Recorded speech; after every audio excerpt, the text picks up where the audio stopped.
Hello friends नमस्कार जय जगन्नाथ मु Priyanka YouTube channel cute couple Priyanka Divya YouTube channel में आपको स्वागत जनावि मत ठंडा हो जाए तथापि मुझे जगन्नाथ कृपार बहुत भलरे अच्छे आपण मैंने समस्ते केमती अच्छा निहाती भाव कमेंट्रे जनइबे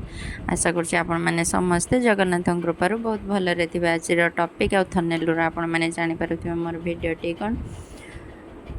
जदि भिडियोटी आपको भल लगे ताल लाइक करेंगे कमेंट करेंगे शेयर करेंगे सब्सक्राइब करेंगे पाखे थी बेल आइकन को दबे देवे जहाँफल कि मोर जेकोसी भिडियोर नोटिफिकेशन प्रथम आपण मान पाखे पहुँचीज। प्रथम पियाज को स्क्वायर साइज रे काटी नेली पनीर कैप्सिकम को सब काटी नेली अदा रसुण चोपा भल भाव छड़े नेली पनीर को देखो लंका गुंड आ हलदी अल्प लुण पकईकि भल भाव मिक्स कर मैरिनेट करके रखीदी से गोटा मसला सब पियाज बिलाती कौन अदा लंका को सब भल भाव भाजी नेली भाजिकी मसला तैयारी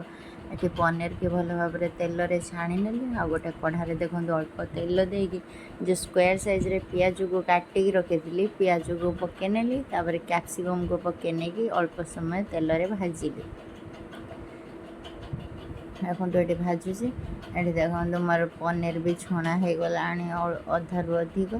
पनीर को मुझे गोटे जगह को बाहर करके रखीनेली से पनीर ये आलू पकेबा से आलू को छाणी नेली तेल रे ये आलू भी छाणी हो गला ये भी कैप्सिकम आ पियाज दर दर भजा हो गला ताकू आ गोटे जगह को बाहर करना पुणी कढ़ारे अल्प टे तेल देकी जो मसला को भाजिकी रखी ताकू सब ग्राइंडिंग करके गोटे फाइन पेस्ट बनने फाइन पेस्ट बनने कढ़ारे से मसला को देकी स्वाद अनुसार लुण लंका गुंड आ पनीर मसला को पकईकी भल भाव कषि नवा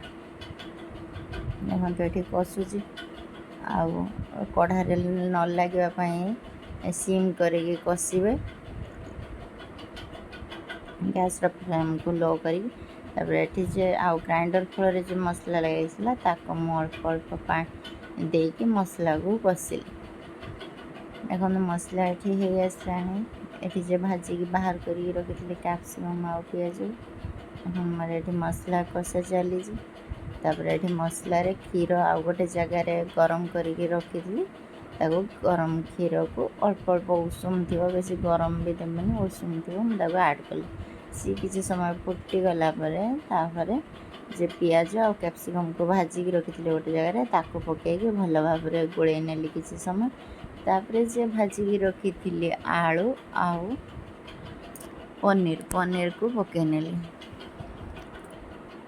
पकई नहीं भल भाव मिक्स करके गोल नेली देखो ये कलर टी केमती लगुच आपण बहुत टेस्टी थिला आपण मैंने रुटी सहित खाईपर भात सहित भी साइड आइटम रे खाईपर आउ लास्ट रे गरम मसला पकईदेली पकईदेकी भल भाव फुटेकी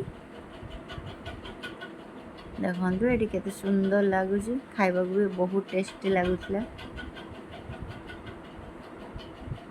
आपण मैंने घरे बनातु